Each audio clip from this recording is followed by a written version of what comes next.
Good evening, good morning, good afternoon. Welcome to The Horizon, the voice of the Amber Woman. Let me start today's program by wishing everyone a happy Independence Day. And today we want to continue our conversation celebrating this major day in our history. Uh, Again, I always like to start this program by appreciating our ASA, Ambazonia State Army, our brothers and sisters who are lingering in the dungeons of La Republic, our prisoners of conscience, those who are refugees in neighboring Nigeria and other parts of the world. I salute you and I pray you're doing well. Uh, this program today will touch on a few things. The ASCA that just passed a few days ago, our Independence Day celebration, and we'll talk briefly about some health issues. But before I proceed, I want to welcome to the Horizon my guest today, Dr. Yaya Fonye. Dr. Yaya, welcome to the Horizon, the voice of the Amber Woman, and Thank I like you. the blue and white. Thank you so much, Mape. It's a joy. I'm sure every Amazonian is on top of, is on the moon. We're still in celebration week of our independence, restored independence or stolen independence. So we're on a real high. I'm very excited to be here. Greetings, fellow viewers and comrades, and happy Independence Day from across the globe. It's ecstatic. Yeah. Thank you so much. I think we've never tried this before, but I think perhaps we start this program by singing our anthem. I'm not going to say we should stand up just because of the way things are, the setup. So uh, let's see how this goes. With your beautiful voice, I would like you to start, and then I'll join in. Oh, no. Okay, okay, I'll tune in. You mean? Yes. All right. So, as we honor our flag and our nation, Amazonia, let us sing our beautiful anthem. Hail, Hail, hail, hail this hail this land of land of glory, glory. glory. We, the Amazonians, Pledge a pledge our loyal loyalty. Praise the praise Son, the Son of Savior. Savior, who granted us a freedom, allegiance to the heroes Who bore the who land bought the land with their blood. Glory to glory, we rise and never to fall. Here in a nation flowing with milk and honey, glory, glory, glory to the Father for making you a nation, a joy forevermore. Amazonia, Ambazonia, land of land freedom, you shall you live in plenty, meeting our your needs. and your children shall be Be the like stars above. above. The Most High God being the watchman of this nation. Ambazo, Ambazonia, land of freedom, you shall live in plenty, meeting our needs. And your children shall be like the stars above. Most the High most God be the holy watchman of this nation. nation. Thank you so much. Thank It you, was Mape. You all tried. right. That's right, exactly. Well, let's go straight to the program. We have a lot to discuss today. It was a great weekend, and then the Independence Day, but it's really started with ASCA, Ambazonia Strategic Constituent Assembly, which are held in Washington, D.C. from September 27th till the 30th of September. And I just want to touch a few highlights, and then we will focus mainly on Independence Day celebrations and the president's speech, of course. So, just without going into details, what do you think was the significance of this this Constituent Assembly? Just briefly. Okay. Of course, we have been on this journey since 2017, and it is absolutely important that from time to time we, do some feedback and redirect ourselves. So it's really important to actually sit and re-strategize, reanalyze, and see where we need to focus more, what we need to do better. So it is just like an auto check system. The constituent or the representatives representing their constituencies came together to put their heads together, look at the health of our struggle, and to address issues either at stake and also like the title, future, looking at the future when we get to Buya.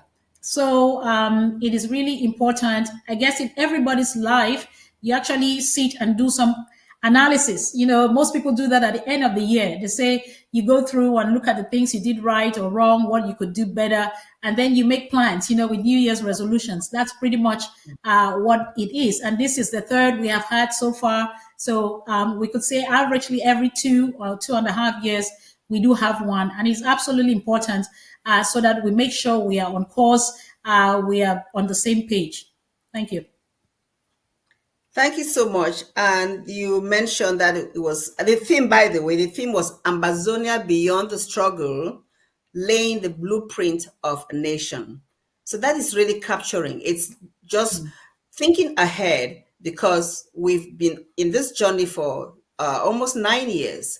So we have to think about the future and make plans for the future. Because if we have, with the blessing of God, giving the opportunity to say, yes, it's time. It's time you have ownership of this land. What are you going to do now? So this is a beginning, a foundation, setting all those stones on the foundation, so that when the right time comes, we'll not be scratching our heads and saying, oh, what do we do next? What do we do next? So I'm not going to go into details. I know that there were some few highlights in terms of sessions that I just want to read the session topic for people to understand exactly what it was all about. For example, the first session was, where is it? Okay. Consolidating the relationship between the government, institutions, and stakeholders. So that was one subsection. The next section was fast track the attainment of international recognition, and then affirmation of the mandate of the president of the government in exile, and then structural reforms, strengthening LGAs, counties, departments, and various tiers of the government, and then the blueprint of the nation, policy-driven agenda, and then strategic communication and fundraising. So I want to ask you, when you think about all these sessions, and then we're going to move to independence, what session were you really interested in? What session really pulled you in and you say, oh, that's wonderful session for this, our emerging our country to be? They were all great. Some were futuristic, and for good reasons, as you've mentioned. We don't want to get to Buya and we start scratching our heads. But having said that, we have already self-governed. So I want to believe that there's already a foundation. So we are not going to be like totally newbies. Having said that, I think what struck me personally is, the structural reforms. Um, the others were great. I mean, the presentations were great, and again, work in progress, because when we get to Boya, before we get there, a lot would have been done on those blueprints that were set. Um, I think the structural reforms to me were more relevant because they would address the current situation. Of course, the future is important, but I believe that the future is actually determined by how we run today. So if we don't set the example, whatever we want to see in Boya, we should already start practicing now. So for that reason, it was, for me personally, I think it's important to actually look at some institutions, how they function, and see whether some adjustments need to be made to adapt to the current needs of our struggle. And we already should be practicing doing best practice right now, and not just put down policies on paper. We should actually start practicing them. So that's why, to me, the structural reforms are closest at heart. But having said that, they were really great presentations, by the speakers, which gave a view of the wonderful Amazonia that we are all looking for. You're absolutely right. That structural reforms was perfect at this time, and I see with you. So that was one of my best session. But I Okay. also was interested. I also loved the session about the blueprint, of a nation, where you had experts and also people that did some research to find out what we want for our nation when we get there, where they really did some research on mining and manufacturing, energy, education, public health, town planning, agriculture, tourism, culture and entertainment, and civil society, just to name a few. So Oh, yeah. all these different structures, when built now, or when we start setting the foundation, knowing that we still need to listen to other experts down the road to make things right. It's just to tell Ambazonians that this government has a vision. We're not just here just living our lives day to day. There's a plan for a better future for them, comparing to what, knowing that we had all those great institutions in the days of West Cameroon, and knowing that we can build on that knowledge and make things better, and that we have so much wealth. The brain drain that has happened will end up, you know, really being a gift to us, because all this brain drain will go back as a brain gain and build the nation. But we have to start somewhere. So, without going further, what other statement do you want to make about ASCA, so we can proceed into Independence Day?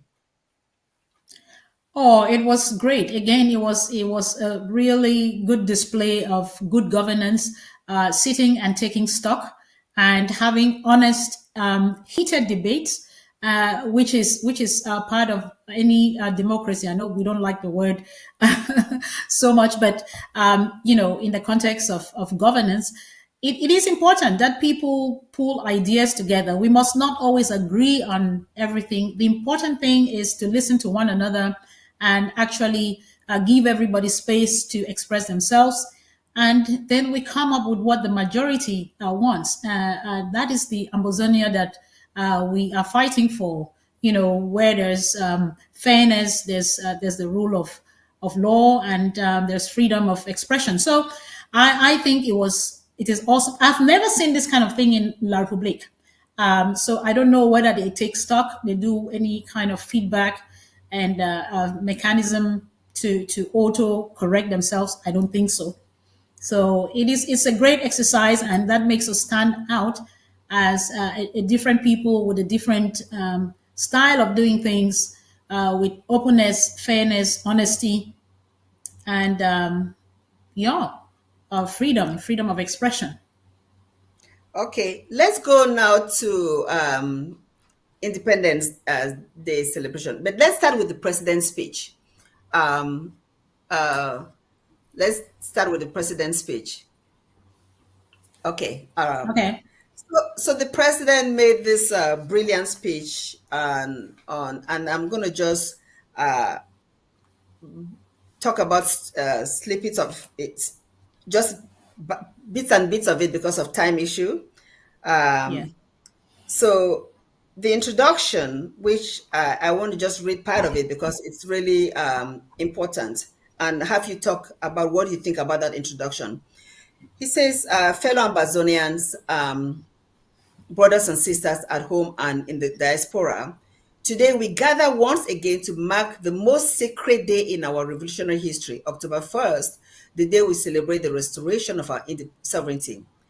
It was on this day that the trusteeship of the United Nations ended and our sovereignty was affirmed. The world may have tried to steal it, trade it, or bury it, but history testifies that we did obtain our independence. Betrayal does not erase existence. A stolen treasure is still a treasure, and stolen things must be restored legally. So I just want you to just reflect on this beginning because I thought it was really on point. What do you say, Dr. Yaya? Well, not being a historian, I don't want to tread on tready waters for me. But what I understand, or what I've grown to understand in the struggle, as the fundamental problem we are facing is that the decolonization process never really happened the way it was supposed to have happened. Of course, I want to believe that by the president saying the end of the trusteeship happened on the day of our independence, that makes sense.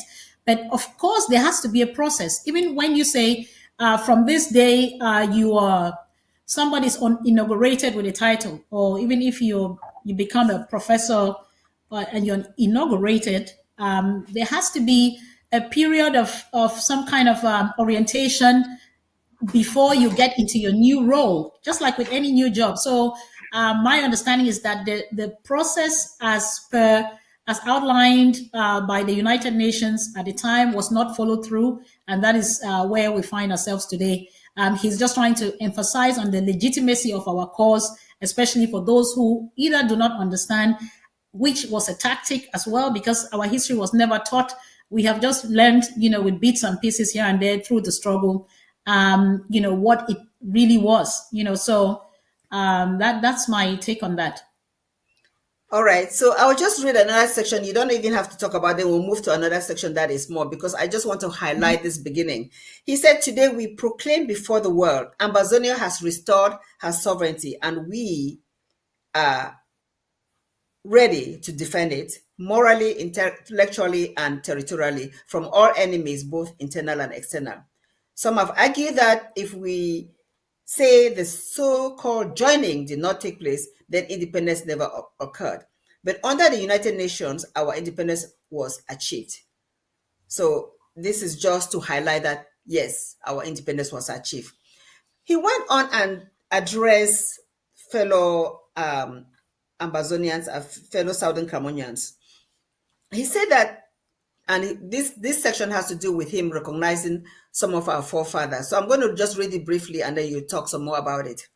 This day is not only about freedom, it's about sacrifice. For decades, our fathers and precursors, I mean, Predecessors. our fathers and precursors, I think I cannot read well. Predecessors, maybe. No, it says precursors. Predecessors. No, it says Okay. precursors, but it's predecessors. Here, bore the cost to keep October 1st alive. They were mocked, arrested, tortured, imprisoned, and killed simply for doing what to remember. Yet they defied fear and raised our banner under the shadow of colonial brutality. To them, and he named a few of them, he said, Fosong, Fongalafo, Mulan Jolitumbe, Arbon Mukong, Bate Bisong, Professor Anyangwe, Dr. Kevin Gume, Justice Alobogwede, and countless others gave us the weapon of truth and justice to launch the resistance. So he is setting the foundation and calling upon those who have gone ahead. So we're taking this speech bit by bit. What is your reflection on this section about our forefathers? I think it's an honorable thing as a leader to acknowledge your predecessors, both the living and the dead. So historically, those are the names or some of the names that have stood up or spoken out on our on the issue of our stolen statehood, and especially in the very hostile environment of yesteryears. If we can imagine, today the digital space has given us a lot of freedom. I can sit and talk from anywhere. I'm not afraid that I'm going to be arrested unless someone really knows where I am. Um, but in their days, it wasn't the case. Yeah. You couldn't talk against that stronghold. That's how it was seen. And to be honest, I can remember that October 1, it didn't start today. A lot of people have been killed or arrested. The maiming and all of that didn't start in 2017. You had some people who would always try to celebrate that day, and they will be arrested. So some must have lost their lives, some must have been maimed and tortured, maltreated, arrested unlawfully for celebrating this day over the years. So we have history will always remember those people, and so I think it was good. It was important that the president lists those names in case people, especially the young generation, who unfortunately, and I could say I almost belong to that, but because I never really studied the history of Cameroon. I don't think so. Yeah. So Nobody a did. lot of them, they just feel like, oh, who are these people who are creating problems? That's how they feel. People who are younger than, let me say, those in their 40s or 30s, the 30s are completely disconnected even. So it is important that they hear some of these names. They might even be their grandparents, and they may think, oh, my father fought for this, my grandfather fought for this, I better find out more. So this is a whole systemic machination to cut off a people off their history, of their roots, and therefore off their identity. It is important that we bring back the connection between this generation and those who actually experienced, that fake joining, if I may say. So it's interesting. Someone may just say, "That's my grandfather. Maybe I should inquire more." I remember once talking to my mom, and we're talking about just all of this, and I think she mentioned about, yeah, that election, the voting, this we and yes and stuff like that. So when people connect and they can see a connection, it makes their commitment also or deeper, or actually ignites their curiosity to want to know more. If I know that, hey, my grandfather, my great grandmother was a warrior and fought this, I would like to find out more. So it's important. Thank you so much, Doc. Well said. So he continued with his speech addressing Ambazonians, those who are refugees and all the like. He said, "This year's celebration is no ordinary one. It's the 8th October 1st since the escalation of our struggle in 2017. In divine mathematics, 7 marks completion, 8 ushers in a new beginning. This is the dawn of a new era for Amazonia. I salute our hundreds of thousands of refugees scattered all across Nigeria, Africa, and the Middle East, Europe, and the Americas, enduring hardship, yet holding the flag high. I salute our comrades in prison for daring to defend their families and communities. I salute those whose livelihoods have been destroyed, but whose spirits remain unbroken. I salute our civil society actors who labor quietly on the ground. Your sacrifices will not be in vain." So when you reflect on this, what comes to mind? I see a great leader who sees just beyond me being on the seat, and is actually reaching out in gratitude. He understands the magnitude of the suffering of the people, and acknowledges them. That's very, very important. Contrary to what some naysayers may try to do. They say, oh, they abandon their people. Don't join this thing. They'll abandon you in prison. They'll abandon you on the fields. But they forget that Biya declared a war upon us. Ambazonia did not start, the Southern Cameroons didn't start any war. We are doing self-defense. So in as much as we cannot solve as a government in exile, resolve all the issues, even the government on seat does not solve all the issues. Otherwise, we wouldn't have beggars on the streets of New York. We wouldn't have homeless people on the streets of Berlin, and you name it. So it is what it is. All those issues cannot be resolved because we have a focus, and of course, with limited resources, with no treasury, so to say, whereby taxes are imposed on people to be able to run the government. So there are limitations. Having said that, there is the empathy that he shows as a great leader towards our suffering people, to console them that even though we may not always be there, of course, efforts are made from time to time to make symbolic gestures. Even though we might not solve all the problems, we feel your pain and we share your pain and we know you are in pain. So we're together. I think that's great leadership. Yeah. Thank you so much, Doc. Now, this next section of his speech, he now addresses our neighbor, La République du Cameroon. He says, your country is sinking under corruption and incompetence. Your economy is in free fall. The so-called emergence 2035 is nothing but a race to the bottom. Your per capita GDP is now only about $1,800, below that of Chad, far below that of Equatorial Guinea, Gabon, and Congo. The giants of CEMAC is now the least. Your sickness as a country has worsened since Biya declared the senseless war on Ambazonia. Your general productivity is spiraling down. Your service sector is dying under political uncertainty, insecurity, and corruption. Your country is truly on life support with no hope for recovery. This plane is going to crash and there is no pilot in the cockpit. If you do nothing short of a revolution, you will all perish. If you take your destiny in your hands, maybe some of you will survive. Election is a sham. Stand up for your freedom. It's not enough to say Ambazonia is right. This part is packed with so much information, but I'll let you go ahead. What do you want to say? I think it's quite interesting. He's being provocative, and actually trying to stir a revolution in La République, which is long overdue. Because when we started our struggle, the argument was, oh no, those issues we also have in the East. We even have worse roads than you people. Oh, we don't have schools in the areas like in the East, the interior, where you have the pygmies. We don't have this, we don't have that. So why not stand and fight for that?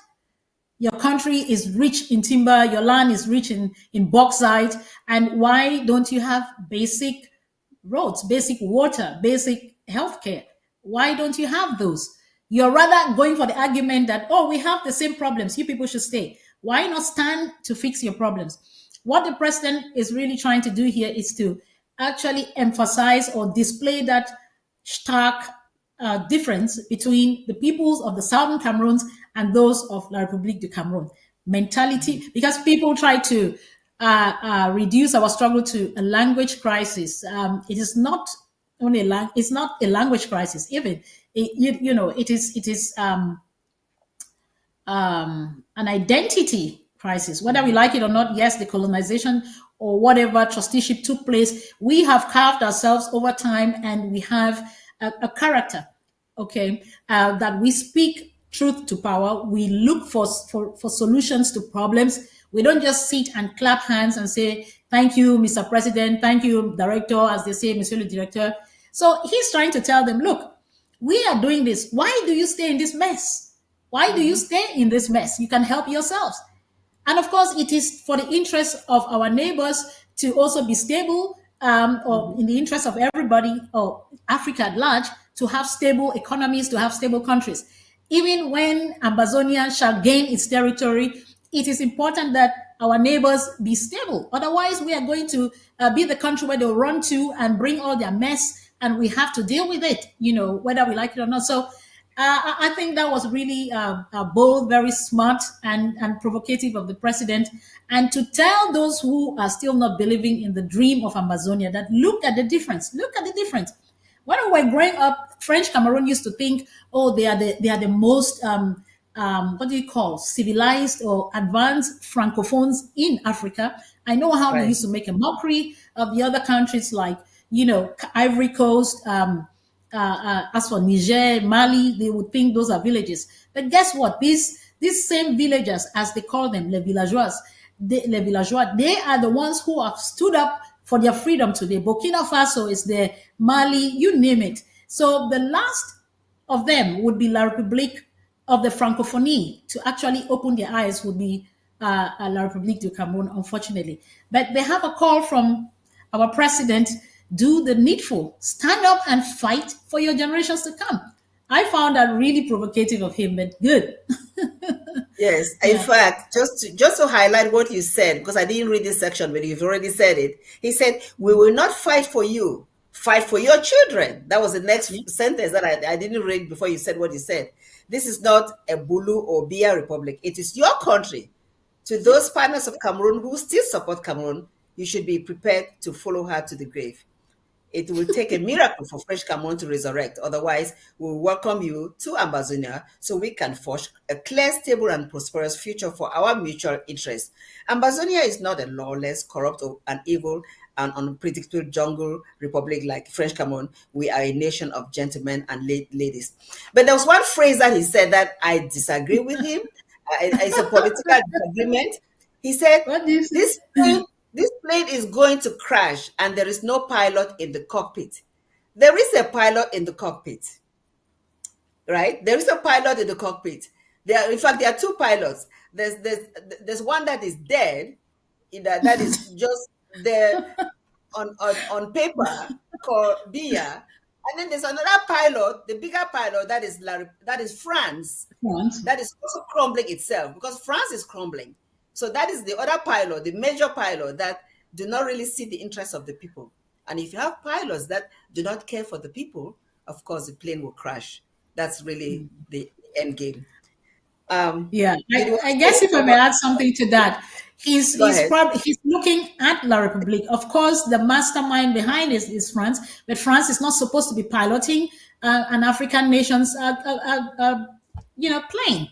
So we are used to that, but we really need to spell these things out because they talk about democracy and all of that. They don't, you don't talk about a sovereignty of a country, and clearly there's a foreign influence that determines the daily life of that country. So that's illegal in the first place. Even though we talk about this, it is illegal. So in that context, I think he's just looking at, as a neighboring country.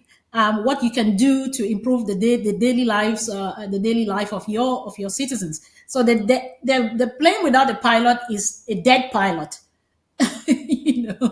Absolutely. I don't think anyway, let's move. Dead passengers. It was an interesting speech. Okay, and then he addressed our partners and stakeholders. He says, as Nelson Mandela once said, our attitude towards our country is determined by their attitude. Our attitude towards any country, is determined by their attitude towards our struggle. The United States remains our most trusted ally. We continue to engage U.S. institutions to help facilitate a peaceful and lasting resolution to this ugly conflict. But we no longer place hope in a do-nothing United Nations. That is why we are establishing the Southern Cameroon's Ambazonia Diplomatic Commission, ADC, a structure dedicated to preparing and equipping our delegation for the inevitable dialogue and negotiations. Civil society experts and competent patriots will clear records will be invited.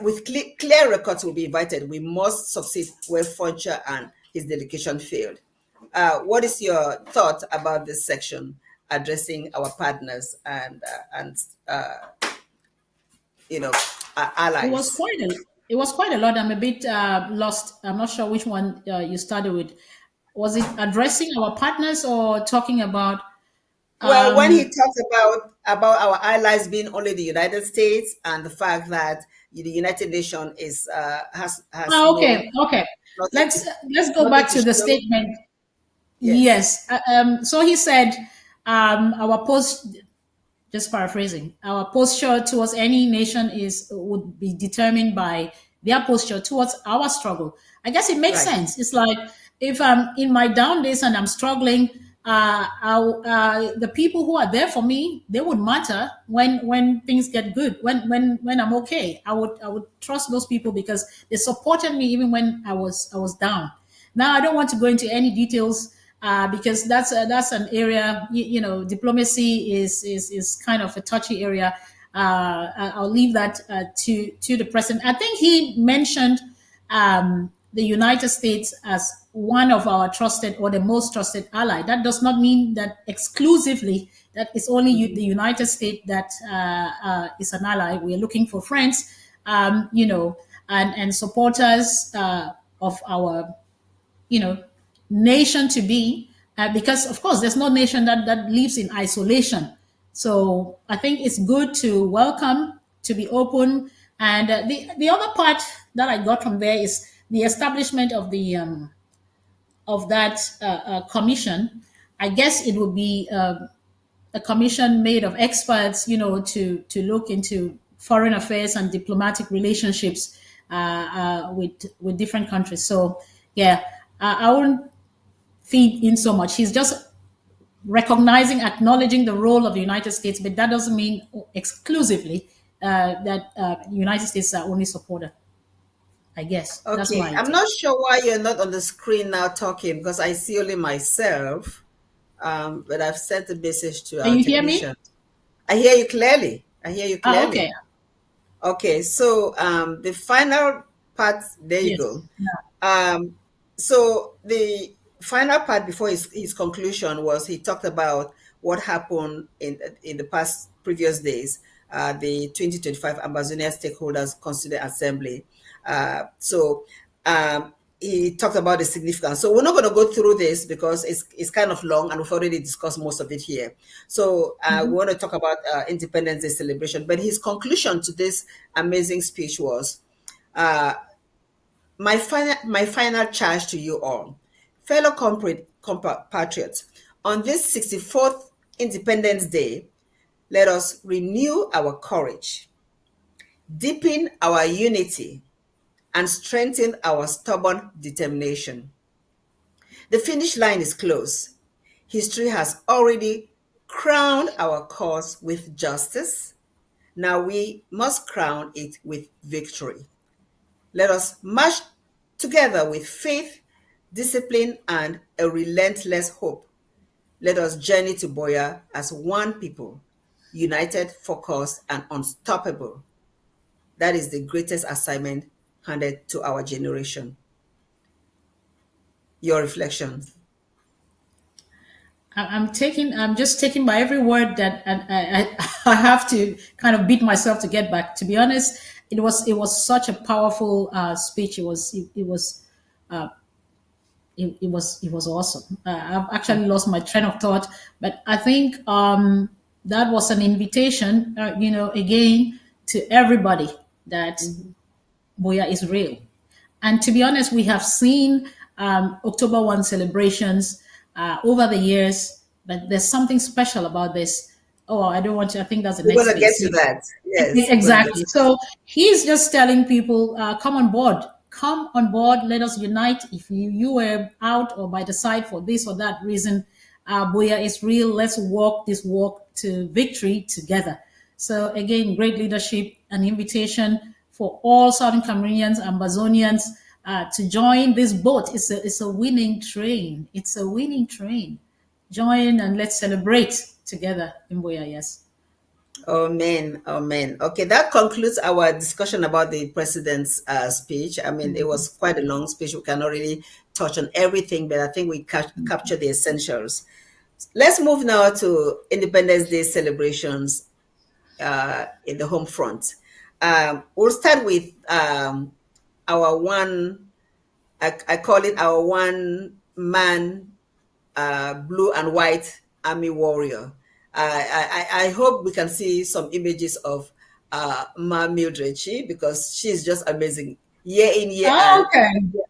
she has these beautiful captions about our Independence Day. So if we can see those images now, that would be great. And we'll start with that and then we'll go to the home front.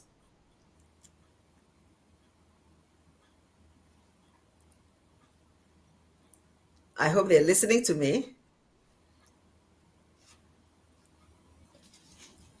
Anyway, whenever it comes up, we'll talk about it. So, Mm-hmm. you know, Independence Day celebration back home, it's obvious that most of the images that we see are coming from rural areas, right? You don't really see images from towns like Babenda, Boya, Victoria, Kumba, all those major towns.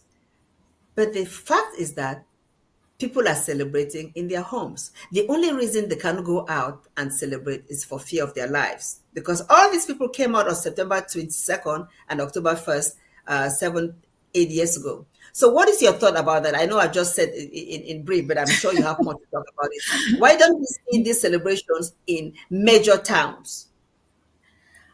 I don't know whether that's the question I really we should be addressing. I think we should just be celebrating the fact that Ambazonians stood out and they celebrated, they sang their anthem, they hoisted the flag. It doesn't matter where. Because in this world, it is about symbolism. Our flag was hoisted. These things never happened before. They killed Mhm. our forefathers for trying to do this. They maimed young men for, trying to hoist flags. But hey, across Amazonia, whether rural or urban, our flag, the anthem was sang. We had bands marching. I don't want to talk too much. I think the pictures are going to. So I just want to say this. Of course, the intimidation is still there. The illegal occupation is still there. La Republique uh, sent troops upon troops, into our territory. But still, that didn't stop us. I speak for Bui, for example. A lot of them were there loitering around, the main, the center, so to say. It didn't stop. It didn't stop our ASAs. They came out informed to respect their flag and their nation. So uh, it's just mind blowing. It is amazing. Yes. Yes. So no, the only reason I asked that question is just to Yeah. put things in perspective because I Mhm. know that majority of our people were jubilating seeing these images on ABC. They're Sure. happy. And I'm positive that in their own homes, they'll do Yes. private celebrations. The only reason, Definitely.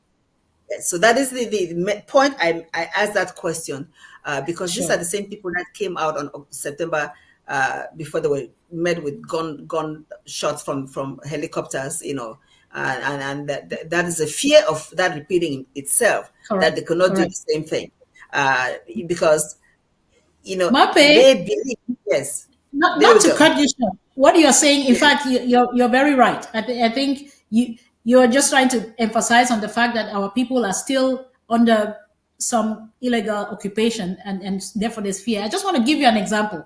I was just talking to somebody today, and they were telling me this story how happy the people were, how seriously happy, and how much they've never felt this close to being a free people. And that one person said, a friend said to him, "Do you know? I forgot myself. I was so excited when I saw the boys, displaying that I felt like flying my flag, but I remembered I am in La Republique."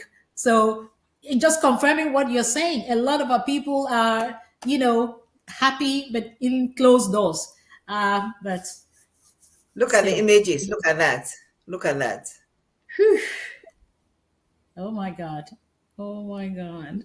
Oh my gosh. And there's a Wow. crowd. There's a crowd Oh, watching it. yes. Oh, yes.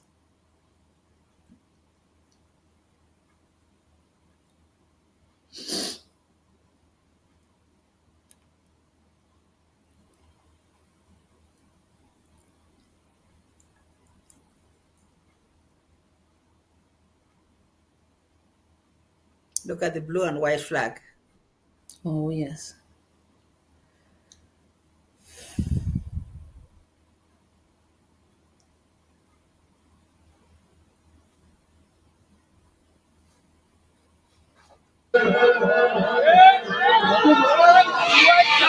Rabasa Budonga live. Aina itoke. We are one, oh, we are together, we are one.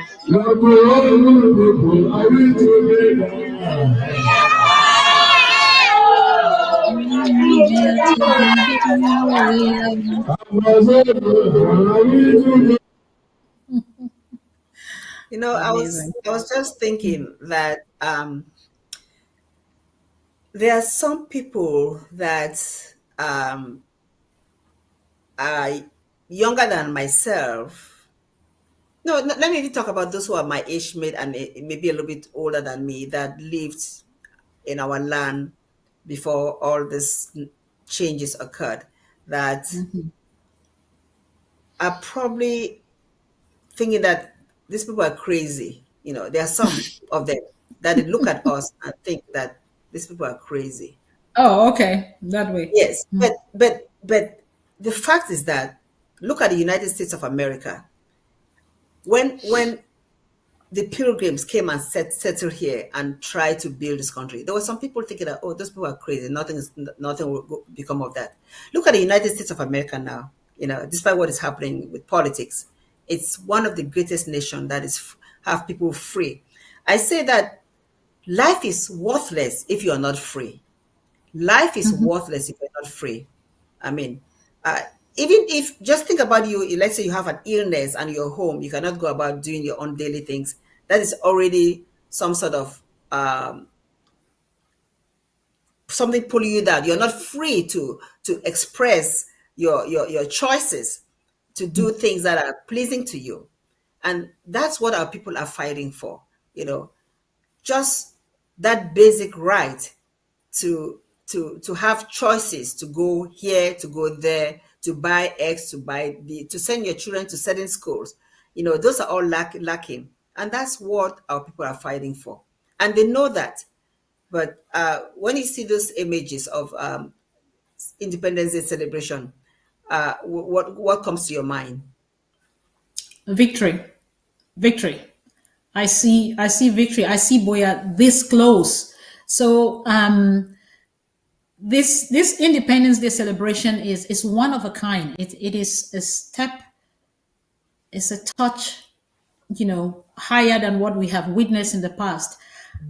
For me personally, there's truly that sense of we are close, and I think that is what resonates in the display that we have seen from our SOS across the counties, from Bui to Ndonga Mantung to Mezam to Fako. I'm not sure where else we had movements, but there is, like the president is saying, it may be in this is it the number eight in the divine numerology, but I just believe that this really touched, it was a different level. It really still is, and that's the feedback I get, even talking to people on the ground, especially in places where we didn't used to hear much, like Fako, that is starting to make noise and all of that. People are giving there's a feedback that someone gave today and actually asked me to greet you. I'll forward it to you personally, and that's what they're saying, that we are free. That before, to be honest, people felt, they know that we have been dished, we have been served unjustly or injustice. We have been, people who have been throttled on. People know that, but they're still scared of starting off a fight that may not end in victory. So there was that suspicion. When will this thing end? Will this thing ever get somewhere? But what I got from talking to a few people is people have started to believe, to see that victory is really near. And that's important, carrying the masses along with us. We can see that euphoria that we had in 2017 is almost what I am seeing in this march past. The display. Look at the professionalism. Come on, where did we start? Someone came and attacked us, attacked our integrity in our own soil, unprepared. These are they this our defense, our ASAs, Amazonian State Army. They look more responsible than La Republique's army that was trained I don't know where, and they have a professional training. These are young men and women, freedom fighters who have given up their lives, for for generations to come.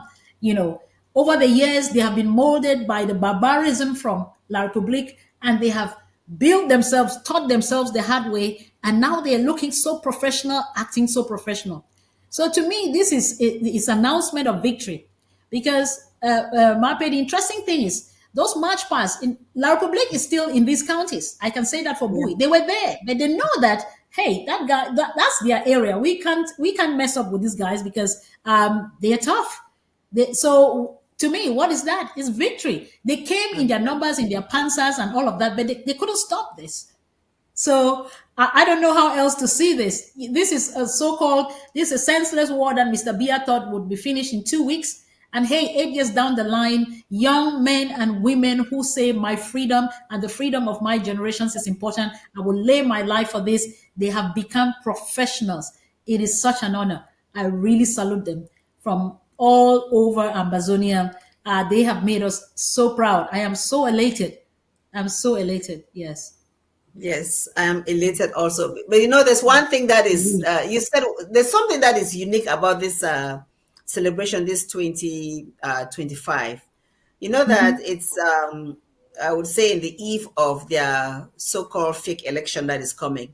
And everything that has transpired so far, where they are putting a dead man, I would say the phrase dead man, on the ballot for people to vote. And you have CPDM going around campaigning for this dead person.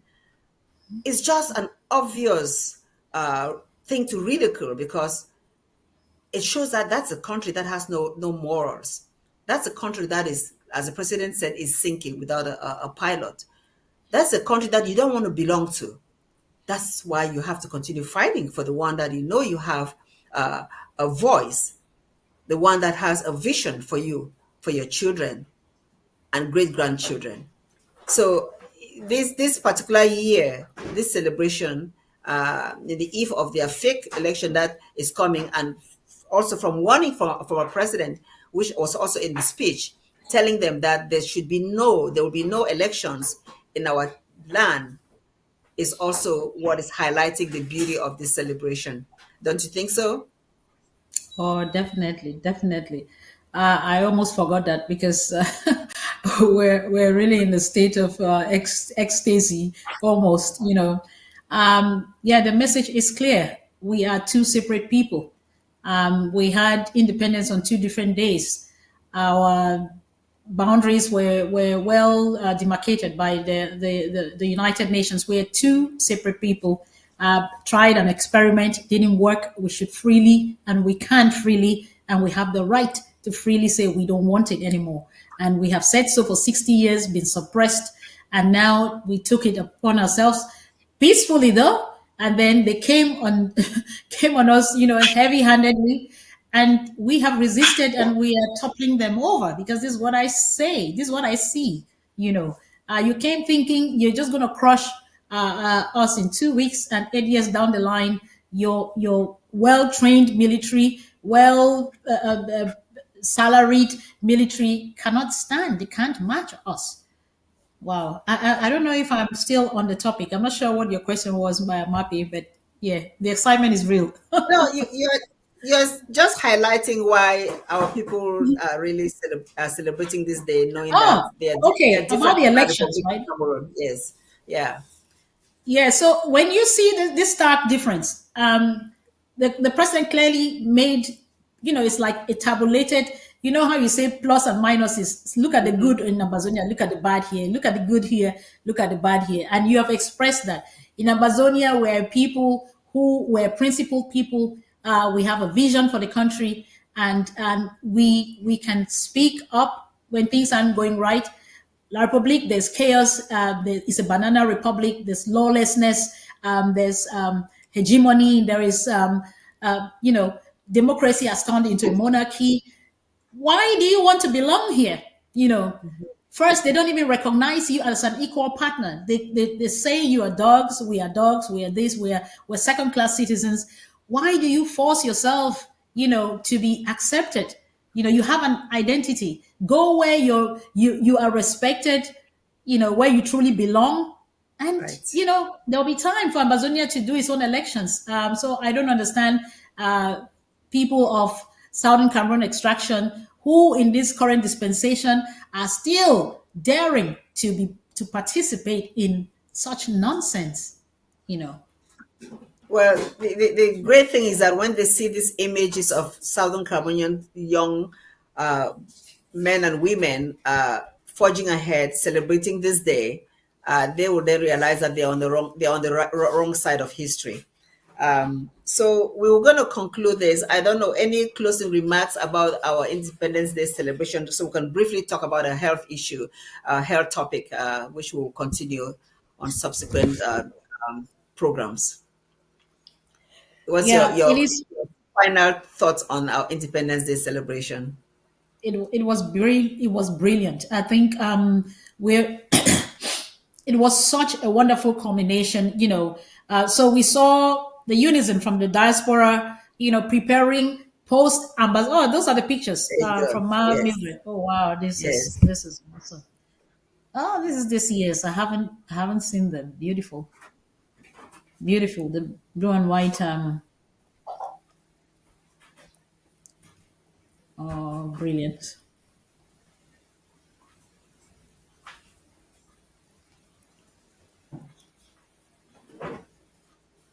That's beautiful. Yeah. The flag. So I have the chills when I see these pictures because it captures so much, your pride in holding the flag, and then Yeah. somewhere there she shows the different our territory or the zones that make Southern Cameroon Amazonia.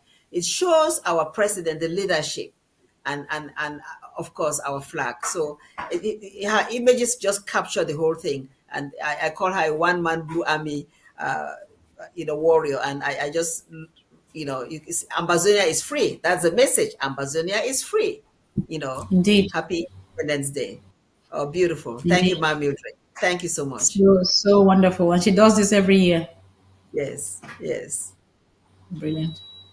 Okay, your closing remarks then, and then we'll go to the health topic. So I know you were I saying just yes. sorry. Go ahead. Go ahead, please. Yeah, I just want fellow comrades. It's been a highlight in a week of one success to another. But the highest of them all is really what you people on the ground have done, especially our ASAs, Amazonian State Army, and also our civilian population who adhere to the rules and regulations, the lockdowns. And as the president clearly explained, it is not to punish our people. It is for a reason, for your own safety. It's not to give La Republic room to come in and have a free way to massacre us, even though they're still trying to do that. So it is so you have made us so proud. We honor you, we salute you, and for all those who have fallen before we got to Boya, our utmost respect. We shall live to remember you and honor your memory. And we just want to say thank you. This has been wonderful, wonderful, wonderful. I think we're still going to see more pictures because I hadn't really watched them because unfortunately this period I've been very, very busy with work, but we're having amazing images, and I'm sure more is still to come. So thank you, our ASAs. Don't be diluted. Don't be bought over by the bad envelopes that are going to be, going around right now. Especially those things are demonic. When people want to hold on to power illegally, and even how can a 94-year-old be ruling? That doesn't make sense. So please, I know that a hungry person is vulnerable. If you're hungry, you're better off calling and say, please help me with this. Please help me with this. I need this. I need that. Don't hurt our own people. Do not cause them more pain. It's rather you go to one mommy and say, "Mommy, I'm hungry. Give me fufu or whatever." She'll give you because she knows what you're fighting for is right. Don't be fooled by the blood money that La Republique goes. It is bad money. It is blood money. It is bad money. But you have proven, beyond reasonable doubt over the years that you are a responsible state army. Your primary interest is to defend and win our territory for a free Ambazonia. For that, we thank you, we salute you, and we acknowledge all your sacrifices. God bless Ambazonia. Thank you so much. And I echo the same sentiments. I really appreciate all our ASA for what they do every day, and especially for those who came out to celebrate this day, our Independence Day. We'll move quickly to another topic. We apologize. We started the program a little bit late. So I would just want to say that I'm sure in a subsequent program, I'm going to invite the chair of the ASCA, Dr. Winnie Lobadi, when she has time to talk more about ASCA, because she was the chair and she has more details of what happened and some of the resolutions which we've not talked about today. Going forward, let's address October is Breast Cancer Awareness Month. October is Breast Cancer Awareness Month, and because of time, we're not gonna really start the program today discussing breast cancer awareness, but we're going to conclude about certain things that we started last time Dr. Yaya was on board. Last month, September, was Suicide Prevention Awareness Month, and you know that most people that commit suicide are depressed. So Dr. Yaya is going to share some light about depression right now as we plan to conclude the program. So let me just ask you this question because of time. You went quite, you discussed a lot last time. We don't really have time to give the summary, but I just want to ask you one quick question. How can depression be detected? How does someone know they are depressed? That's a very good question because, first of all, our mental health is something that is not so much talked about and is almost considered a taboo topic because, like we mentioned last time, it is an illness that cuts across all walks of life. It has no preference, like there are no statistics it favoring a certain gender or age or social status. It can affect anybody at any time of their life. Now, how do we, first of all, that's why the awareness is going on, so people first of all can identify when something is going wrong. I'm just going to give, just for the sake of time, next time we can go more into details, and it's just something that every good medical practitioner, a GP, how do you call it, a family doctor, should do from time to time. And I also urge you, when you go to see your doctor for your checkup, it shouldn't just only be blood works and all of that. If they forget to do that, just say, "Oh, how about you screen me for depression?" There's what you have. There are forms, you can find them online, and yeah, you can just in your spare time also just go through and look at those questions and see where you score yourself. You might not even know that something is going on with you. I'm just going to read a few of those pointers. Where was I? Bear with me. It's called for example, this is mainly, it's called the GDS questionnaire. I think Mape touched on this last time, with a few questions that can be asked, and based on the points that you answer, it can give you your risk of. It is a screening tool. It's not a diagnostic tool. So at the end of the day, you still need to see a doctor or probably a psychiatrist. If this screening tool is positive, then your GP will have to then refer you to the right person. So it is only a screening tool. The questions go thus. There are 15 questions. Are you basically satisfied with your life? Yes, no. Have you dropped many of your activities and interests? Yes or no. Do you feel that your life is empty? Yes, no. That yes, no is for all of them anyway. Do you often get bored? Are you in good spirits most of the time? Are you afraid that something bad is going to happen to you? Do you feel happy most of the time? Do you often feel helpless?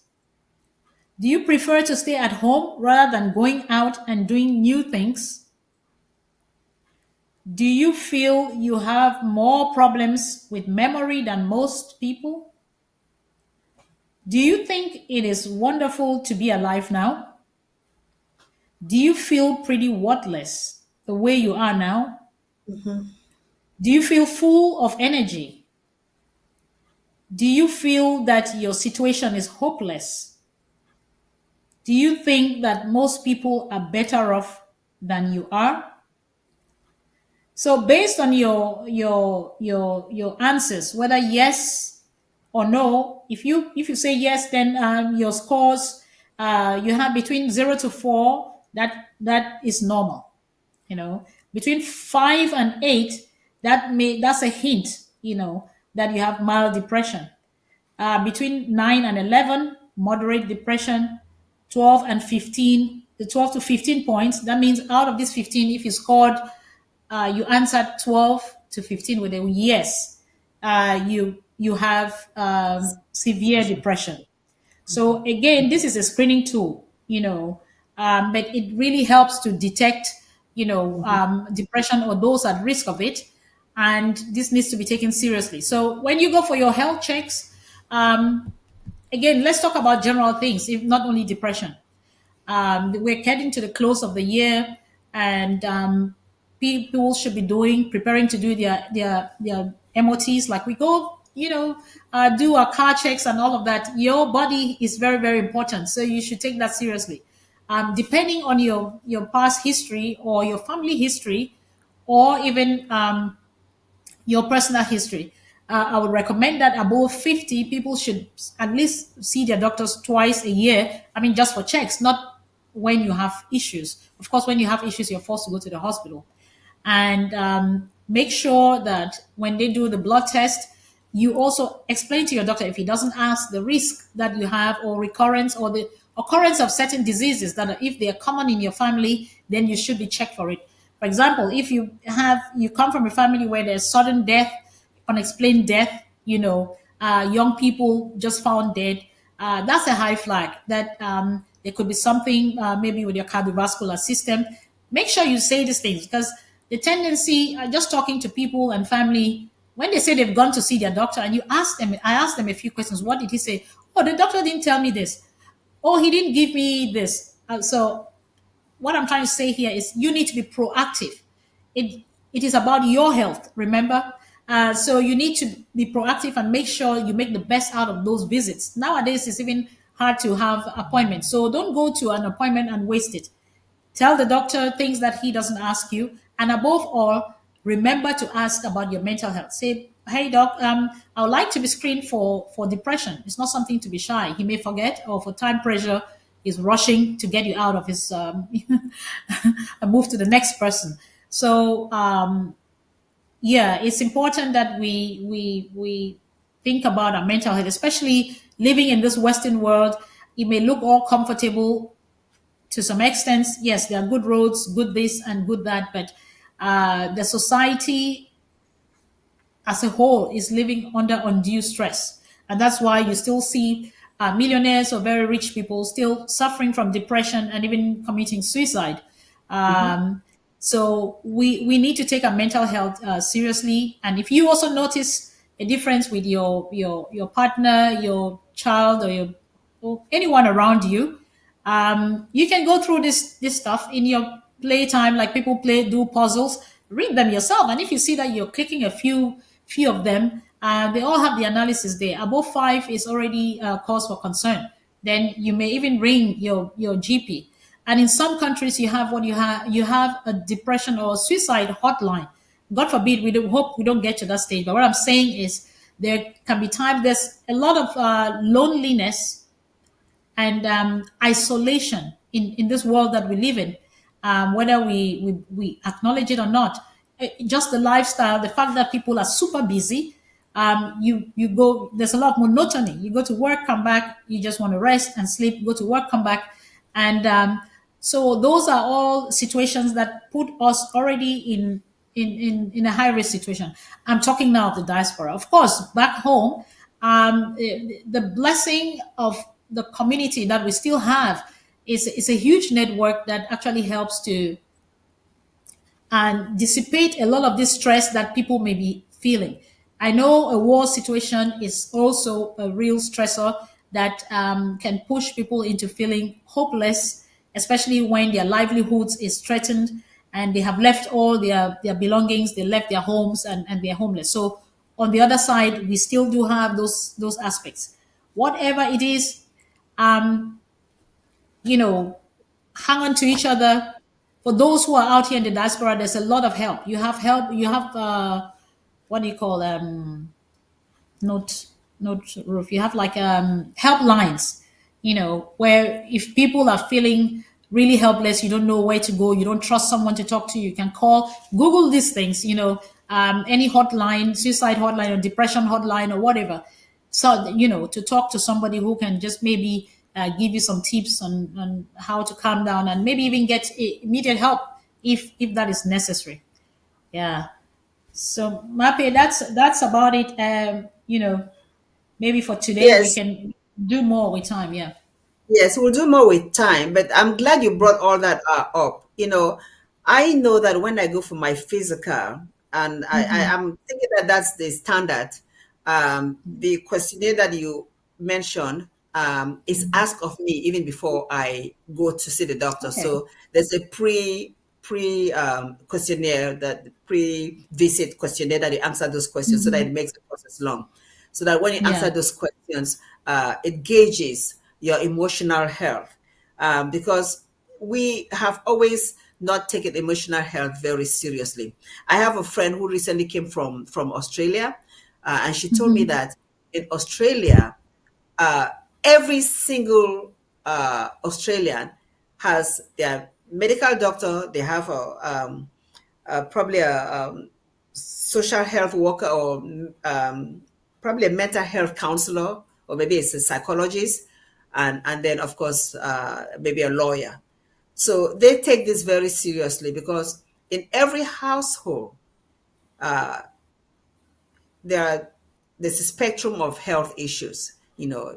with the kids, with the spouses, with siblings, and all that. Like, there's a spectrum of health issues where some are just normal day-to-day life stresses, but others are maybe very severe, and so this topic is so important that we should take it seriously. And so if you live in the diaspora and you have access to you have access to healthcare, and these questions are not asked of you, then your doctor or those in that group that you may belong to are not doing their job. They should not take things for granted that everybody that comes to the doctor to be seen always coming for physical problems, because mental health is as crucial as physical health. So, Dr. Yao, this topic is something that we may have to come on time and time again. And you've already mentioned about the symptoms of based on those the questionnaire, the scoring, where you fall, and those who are extremely at the 12 to 15 and over are the ones that are really at risk of suicide. So, in terms of community engagement and involvement, could you just talk briefly how to prevent, what people to do to get together to prevent suicide as we Right. end this?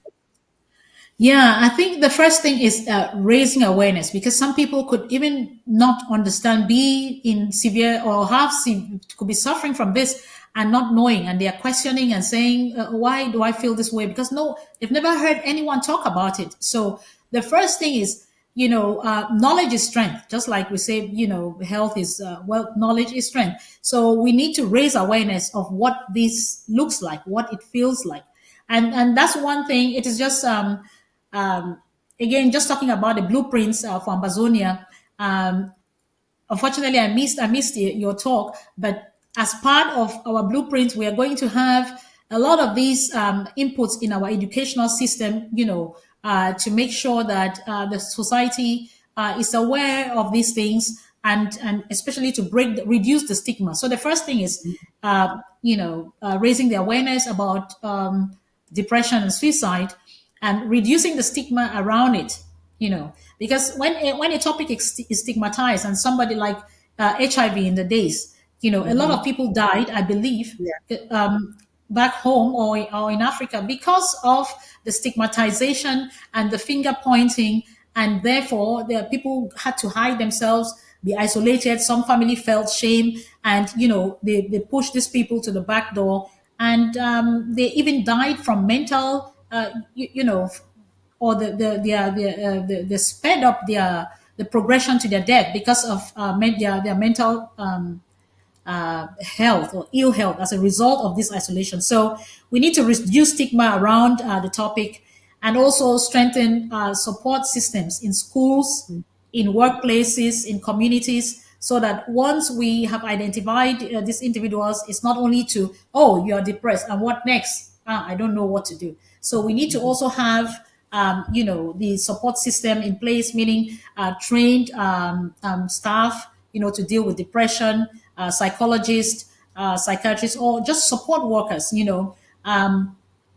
to be able to help and counsel people who are in such situations, and also improve access to counseling and these hotlines, because when you see quite a lot of that in the hospital, especially people with borderline disorders, they cut themselves, do a few things, to seek attention. Most often they get picked up because they called a helpline, and then that helpline signals the police or the ambulance, and they go straight to the house, and they may save a life. They have saved lives through that. So we need to have those structures in place as well. There are lots of things we need to put. I'm sure there are lots of smart Amazonians, and like we said, these blueprints, they're still work in progress. We need to have ambulance. That's one of the things. When you go to other African countries, you still see a certain level of advancement. You see ambulance, no more running ambulances. And I'm like, I've never seen this in this La Republique du Cameroon, you know. So yeah, there's a lot we need to put in place, and yes, we can. I think I'm drifting a little bit out of the topic. And one of the things we also need to do is self-care. So just like we talk about, for physical illnesses, it also applies for mental illnesses. Eating right is absolutely important, because you need to have the right your immune, because there's also a chemical disbalance that also predisposes to diabetes. Diabetes. Depression. Sorry. Yeah. So you need to eat healthy. The same that applies for other organic illnesses, and make sure you prioritize sleep. Good sleep is important. Exercise, again, healthy eating, and above all, stress management. We are all living under stress. We're just coping. We have coping mechanisms to deal with it, and it's important to identify where your cutoff point is, and try to avoid that as much as you can. But there are different things being proposed. Your spiritual life can also help you. Your faith in God, or whatever you believe in, can help you to deal with stress, because at the end of the day, that just helps to restore peace of mind. So stress management, you have mindfulness, you have all those things online, which teaches you how to just be conscious of that body, yourself, be present for the moment, concentrate on your breathing, and just be you, and cut off from this world and just concentrate on that. So all those little tactics, relaxation exercises, going for walks, it can be anything for anybody. Relaxation can mean sitting and watching TV. For somebody, it is walking. For somebody, it's having a warm bath. Just look for what works for you, and make sure you have that balance. One of the things that really, I had a discussion, bear with me, with somebody who relocated back home to Africa, and she did it completely. And I was trying to kind of caution her to say, please, why don't you do it step by step? At least maintain your health care here, so that in case anything, she like, why do you think I should get sick in the first place? And do people not get sick where you are? Do people not die? People still die at 30 in Europe or in the diaspora. People still die at 40, 50, 60. I got her point, because what she was saying is, I don't want to come back for holidays and I have a bunch of letters. This one telling me you'll be going to court because you've missed a payment today, you will do this. The long and short we're trying to say here is that stress actually has a negative impact on our health, be it physical health or emotional health or mental health. And we must be mindful. Let's not just think life is just to do the things that society expects of us, tick the boxes. Yes, you have a job, you have a home, you have a car, you have a wife, you have children, you have this, you have that.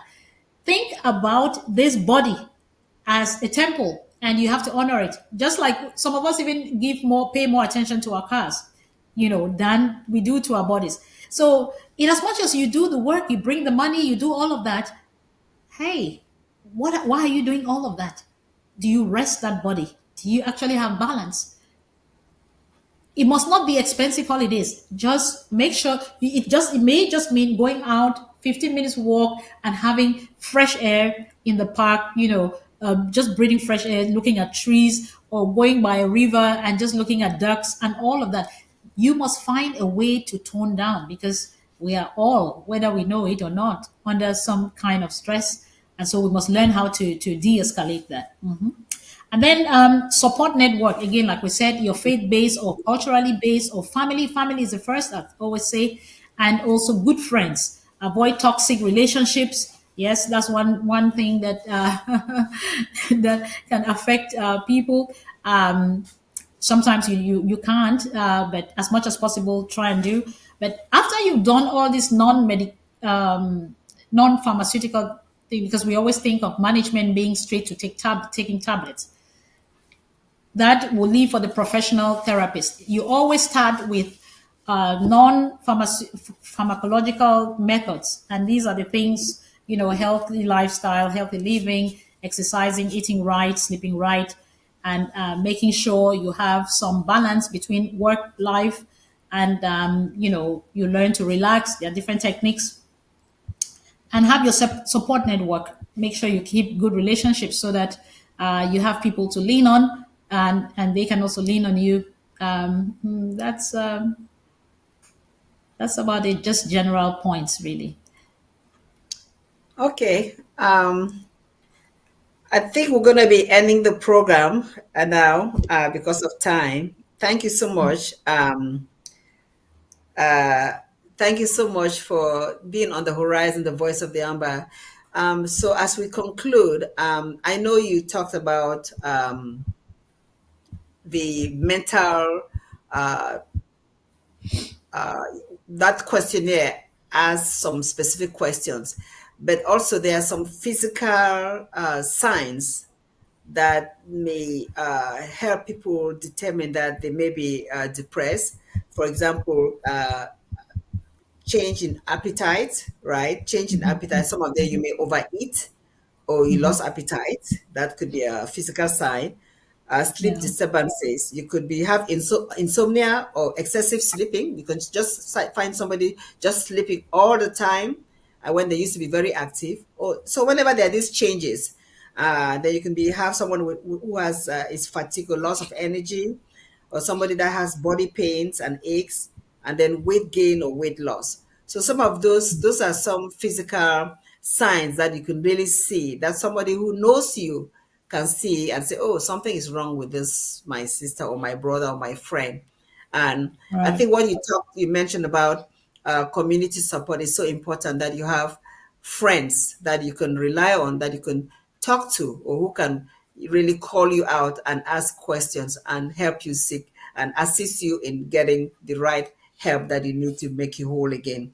So what is your concluding remark on today's program? Knowing that we've touched a few things, I just wanted to give your closing remark as we end the program. Again, it is that of celebration, and huge, sincere gratitude. It's been a highlight from the ASCA conference to the Independence Day speech by our president, followed by the display of patriotism and maturity over the years from our ASAs and our civilian population, because the civilian population is the ASA not in uniform. So we need to also respect them and honor them for cooperating and making sure that they adhere to the lockdown. So it is being a week of celebration and Thanksgiving, and I really want to encourage everyone that is still doubting that we are closest. This is really your window to join the winning train. Don't be left out. Boya is really close. I feel it in my spirit. I feel this energy being dispersed everywhere, and I'm sure that is same for you, Mape, and many others. So keep the faith. Keep the faith. Let us keep praying and making sure that we do things right. And yeah, our government is focused. Our president is focused, and he has reassured us that he's going to continue to drive that boat till we get to Boya as we wanted him to. So thank you. But before I end, I just want to say there's a draft tomorrow for KMC and Kupe Mention. Manenguba. Exactly. So it's a twin KMC draft. and mention. I mentioned. Oh my God. Yeah. So please tune in as usual. KFC and Kupe Manenguba. Yes. So please come out in your numbers. That's funny. So I'll give you the slot, Papi. All right. Thank you so much for reminding them. Okay.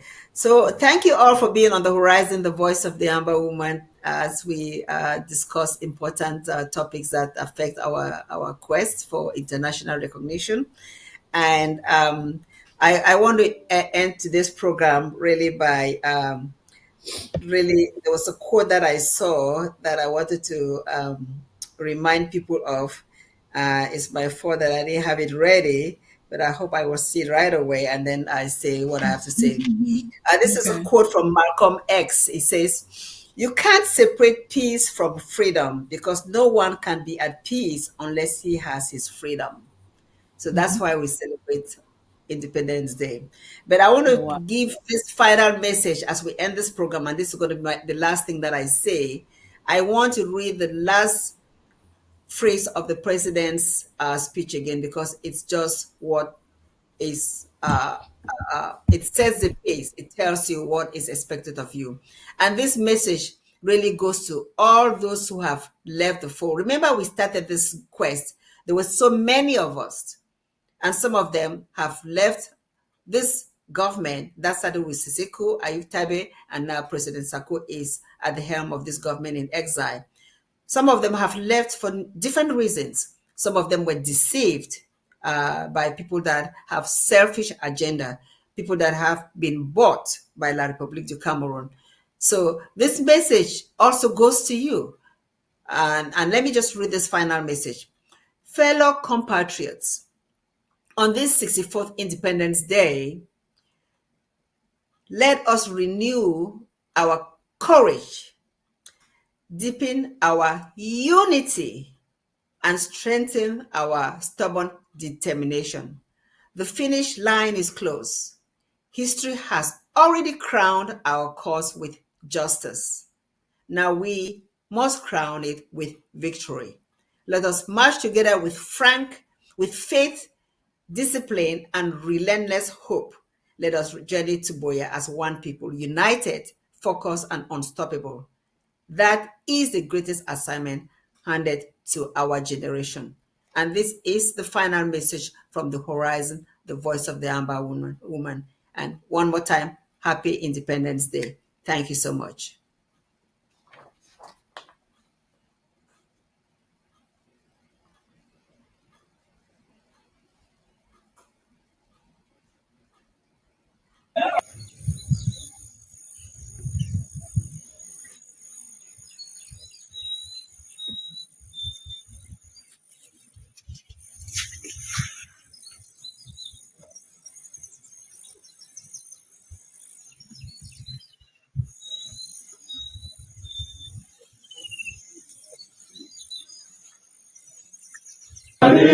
meeting our need, and the children shall be like the Father. The most important, the watchman of the nation, Amazonian land of freedom. We shall live in meeting our need, and the children shall be like the Father.